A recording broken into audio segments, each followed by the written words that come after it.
সাপে আর ব্যাঙে ছিল খুব বন্ধুত্ব। ব্যাঙ বলছে সাপ, তোমারে দেখতে খুব ভালো, তেল কুচকুচে।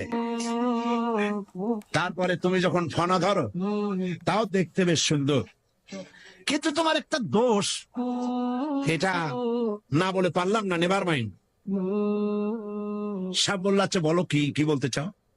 ব্যাঙ বলছে তুমি যখন চলো তখন তুমি কিন্তু সোজা হয়ে চলো না, খালি এইরকম এইরকম করে চলো, এইটা বড্ড বিশ্রী লাগে। তা না হলে তুমি অন্য দিক থেকে খুব ভালো, দেখতেও ভালো, ফনা ধরলে খুবই সুন্দর লাগে।